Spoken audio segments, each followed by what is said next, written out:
Cryptocurrency share मार्केटच्या वेगवेगळ्या कंपन्या स्थापित करत हजारो कोटी रुपयांची फसवणूक करून विनोद कुटे दुबईत जाऊन लपून बसलाय।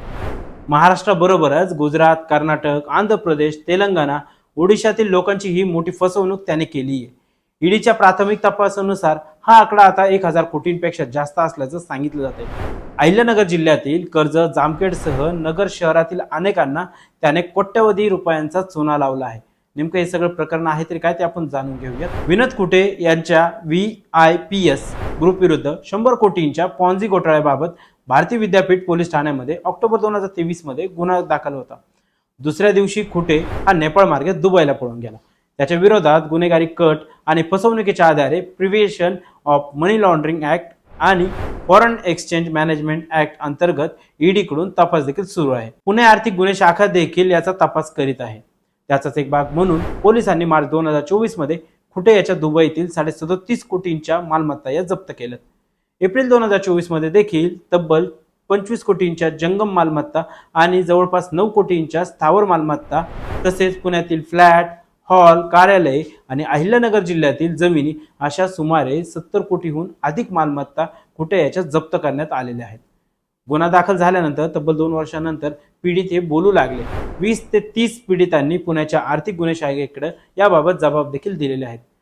कुटे याचे महाराष्ट्रात काही लोक एजंट म्हणून देखील आजही काम करीत असून अहिल्यानगर जिल्ह्यातील संतोष कुटे, मंगेश कुटे जे की कर्जत या ठिकाणी राहणारे आहेत, तसेच किरण अनारसे हे सर्व जे काही कर्जत या ठिकाणी राहणारे आहेत ते कुटे याचे भागीदार आहेत। ते सर्व दुबईला पळून गेले आहेत। तसंच अकलूज येथील इम्रान चौधरी असो किंवा आणि नासिर चौधरी हे बुल्स कॅपिटल नावाने वेगळी स्कीम राबवून कुटेलाच पाठबळ देत आहेत। नेमकं ती योजना काय होती ते आपण जाणून घेऊया। सर्वसामान्य लोकांना प्रति महिना 2 ते 3% व्याज देऊन गुंतवणुकीचा परतावा देण्याची योजना ही होती। त्यासाठी विनोद कुटे याने फॉरेक्स ट्रेडिंगच्या नावाखाली काना कॅपिटल कंपनी बनवली।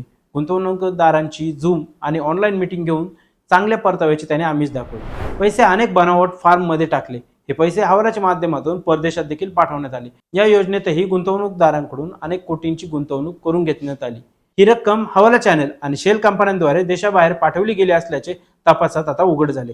यामुळे विनोद कुटे आणि त्यांच्या कुटुंबियांच्या विरोधात मनी लॉन्ड्रिंग प्रकरणात ईडी कडून कारवाई केली जात आहे। आमचे असेच नवनवीन व्हिडिओ पाहण्यासाठी फॉलो करा लेट्स अप मराठीला, तसेच आमच्या YouTube चॅनलला सबस्क्राइब करायला विसरू नका। धन्यवाद। सोशल मीडियाच्या भाऊ गर्दीत विश्वासार्हतेने चकाकणारे नाव म्हणजे लेट्स अप मराठी। सगळ्यांना, सगळ्या नागरिकांना ती स्पीच, ती लेट्स अप वरील मुलाखती म्हणजे विचारांचा खजिना। त्यानंतरच्या निवडणुकीमध्ये मला सोडून गेले।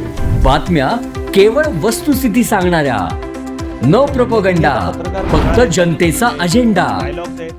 क्योंकि आने वाला कल जाने वाला है, जाने वाला कल आने वाला है। राजकारण, मनोरंजन असो की क्रीडा क्षेत्र, महाराष्ट्राची स्पंदने संवेदनशीलतेने टिपणारे माध्यम म्हणजे लेट्स अप मराठी।